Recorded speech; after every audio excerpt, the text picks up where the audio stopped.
জাতীয় কবি কাজী নজরুল ইসলাম আর তাঁর সমাধির পাশেই ওসমান হাদিকে ঢাকা বিশ্ববিদ্যালয় চত্বরে সমাধিস্থ করা হলো। উঠছে প্রশ্ন,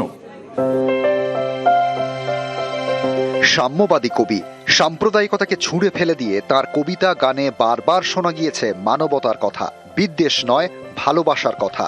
কাজী নজরুল ইসলাম।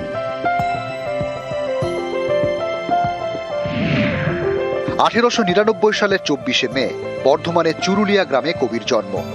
1976 সালে বিদ্রোহী কবি কাজী নজরুল ইসলামকে ঢাকা বিশ্ববিদ্যালয় চত্বরে সমাধি দেওয়া হয়।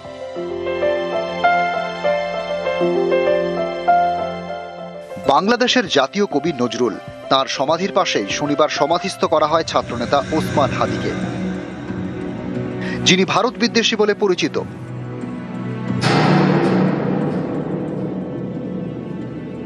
কয়েকজন বিশিষ্ট কবি এবং কাজী নজরুল ইসলাম ওখানে ছিলেন, তারপরে আর কারো কবর ওখানে হবে না এটাই আমরা জানতাম। কিন্তু এই পরিস্থিতিতে আমরা সেটা দেখে খুব মর্মাহত এবং সে কাজী নজরুল ইসলামের যে গুরুত্ব, সেই গুরুত্বহীন হয়ে পড়ছে আমার মনে হচ্ছে। খুব ভাবার সময় চলে এসছে যে আদৌ কি সেই কবরটাও কি নিরাপদে থাকবে। ভারত বিদ্বেষী বলে পরিচিত ওসমান হাদি, হাসিনা বিরোধী ওই নেতা 12ই ডিসেম্বর ঢাকায় গুলিবিদ্ধ হয়।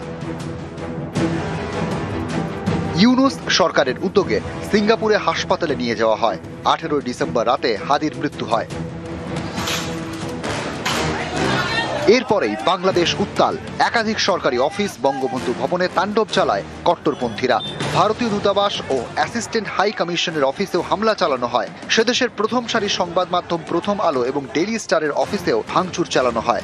দেওয়া হয় আগুন, পিটিয়ে পুড়িয়ে খুন করা হয় হিন্দু যুবক দীপু দাসকে।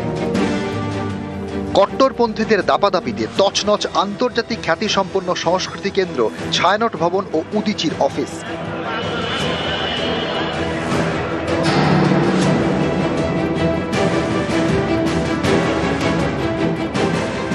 এই সরকার আসার পর আমার মনে হয় কোথাও একটা জায়গায় ঠিক মর্যাদা দেওয়া হচ্ছে না, একটা অপমান করার চেষ্টা চলছে আর কি। হাদিকে যে দেওয়া হয়েছে কবর, এটা আমরা চুরুলিয়া গ্রামবাসীর পক্ষে প্রচণ্ড ধিক্কার জানাচ্ছি। তিনি সাম্যবাদের কবি, তিনি সাম্প্রদায়িক সম্প্রীতির কবি, এবং ইনা যে হাদিকে যে কবর দেওয়া হয়েছে, এটা আমরা চুরুলিয়াবাসীর পক্ষে আমরা খুব মর্মাহত এবং আমরা খুব দুঃখ প্রকাশ করছি। এটা উচিত নয়।